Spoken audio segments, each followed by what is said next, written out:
हम सब एक साथ मिलने पाते हैं और उसके नाम की आराधना के रूप में जुड़ने पाते हैं और उसके नाम की महिमा को हम करते हैं। तो आइए हम परमेश्वर के वचन में से कुछ बातों को पढ़ेंगे जो कि परमेश्वर के नाम की महिमा को प्रकट करती है। यहोवा तेरा वचन आकाश में सदा तक स्थिर रहता है, तेरी सच्चाई पीढ़ी से बनी रहती है।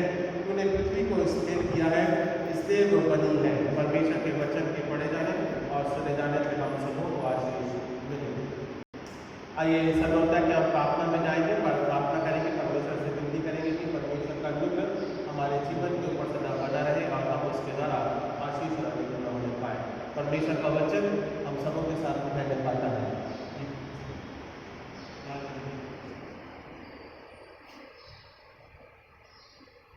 आइए हम प्रार्थना करें। महान और जिंदा अनुग्रहकारी पिता परमेश्वर, आपके नाम को हम धन्यवाद देते हैं पिता, इस समय के लिए, आराधना के लिए पिता परमेश्वर, आपके नाम की महिमा के लिए पिता, धन्यवाद के योग्य परमेश्वर है पिता। हम पिता परमेश्वर लायक नहीं है पिता परमेश्वर, पर पिता को हमें बनाता है, बढ़ाता है पिता परमेश्वर, अपनी दया में रखता है। और पिता केवल आपका वचन पिता परमेश्वर कहता है यहोवा तेरा वचन आकाश से परमेश्वर, आगे में पिता परमेश्वर तेरा वचन स्थिर है पिता, चाहे वो पृथ्वी पर हो, चाहे वो आकाश पर हो पिता परमेश्वर, स्वर्ग पर हो पिता, आपका वचन पर बदलता नहीं है। और पिता परमेश्वर आपके वचन के माध्यम के द्वारा हम सब बने रहते हैं। प्रार्थना करते पिता तेरी दया और अनुग्रह के द्वारा पिता परमेश्वर, आज के दिन के लिए, संगठन के लिए, आपके जीवन के लिए पिता, आपके नाम को हम धन्यवाद देते हैं। उद्धारकर्ता प्यारे बेटे प्रभु यीशु मसीह के नाम से हम मांगते हैं, सुने का बोल के जिस प्रार्थना में आमीन। आइए आप परमेश्वर के नाम की महिमा के लिए गीत गाएंगे। 311 नंबर का गीत है, 311 311 नंबर का ये गीत है और हम सब इसमें शामिल होंगे और परमेश्वर के नाम की महिमा को एक साथ करने पाएंगे। 311 अपने स्थानों में हम खड़े हो जाए ताकि हम इस गीत को एक साथ मिलकर गाएंगे और उसके नाम को हम धन्यवाद देंगे। तेरा मेरा सुनता तेरी बात। हमारे गीत की किताब में गीत नंबर 311।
मीठा प्यार और मिजानों का जब जाऊंगा आसमान, जब मैं देखूंगा तेरे चेहरे को, तब खुश होगी मेरी जान।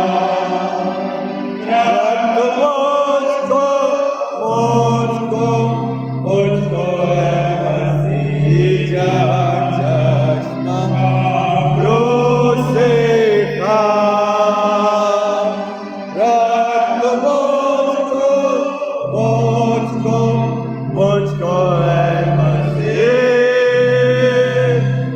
अपने रंग में पहलू पर।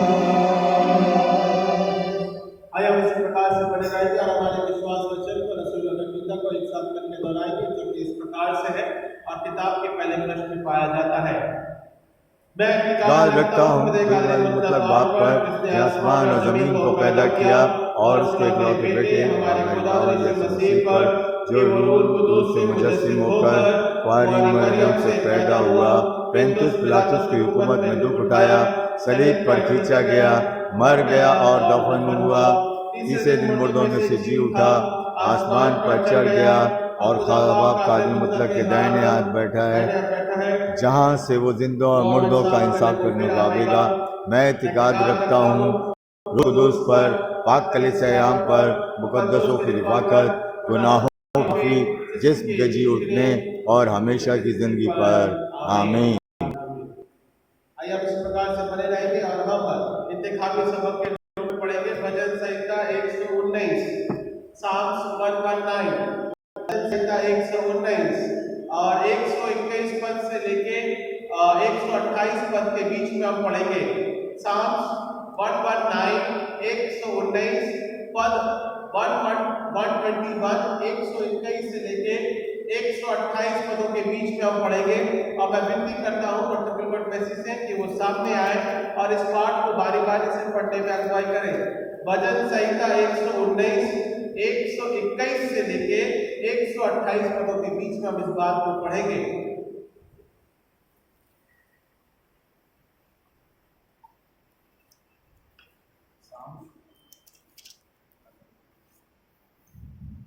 Psalms 119, verse from 121 to 129. 128 परमेश्वर की व्यवस्था को मानना। मैंने तो न्याय और धर्म का काम किया है, तू मुझे अंधेर करने वालों के हाथ में न छोड़। अपने दास की भलाई के लिए जमीन हो, ताकि विद्यमानी मुझ पर अधिकार न करने पाए। मेरी आंखें तुझसे उधार पाने और तेरे धर्म वचन को पूरा करने होने की बाट जोते जोते धुंधली पड़ गई है। अपने दास के संग अपनी करुणा के अनुसार बर्ताव कर और अपनी विद्या मुझे सिखा। मैं तेरा दास हूँ, तू मुझे समझ दे कि मैं तेरी चितौनियों को समझूं। वह समय आया है कि यहोवा काम करे, क्योंकि लोगों ने तेरी व्यवस्था को तोड़ दिया है।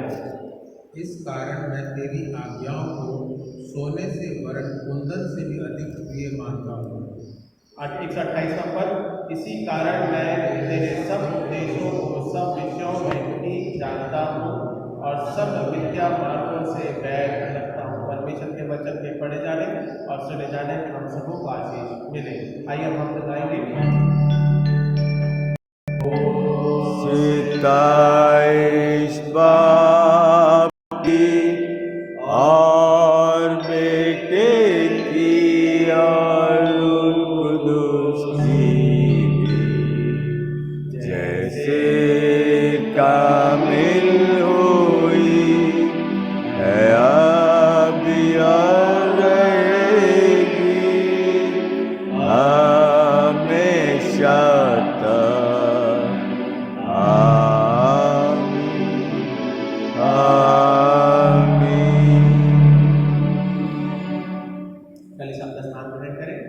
मैं धन्यवाद देता हूँ इस समय के रूप में जहाँ पे हमने वचन में पढ़ा, और वचन एक बात को बहुत स्पष्ट रूप से कहता है।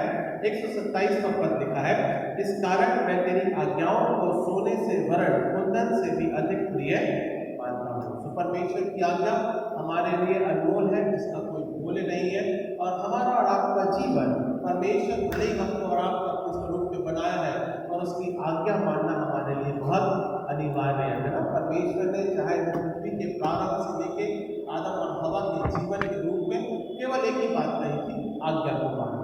और हम और आप केवल उस एक बात के प्रति हम वफादार नहीं रहने पाते हैं ना। सो परमेश्वर अपने अनुग्रह के द्वारा अपने भलाई को बनाए रखने पाए, और भलाई कैसे बनी रहेगी उसको मेंटेन करने के लिए हमको आज्ञा को मानना बहुत जरूरी है। केवल एक ही काम है और कोई जीवन दूसरा काम नहीं है जहाँ परमेश्वर बोलता है आज्ञा को मानना, उसके जीवन के रूप में बने रहना बहुत जरूरी है। आइए हम प्रार्थना करें ताकि परमेश्वर के नाम को हम धन्यवाद देंगे इस समय के लिए, आराधना के लिए। और परमेश्वर एक नजर के तहत अपनी अगुवाई को बना के रखता है, सब इस बात को भी धन्यवाद के साथ में रखते हैं।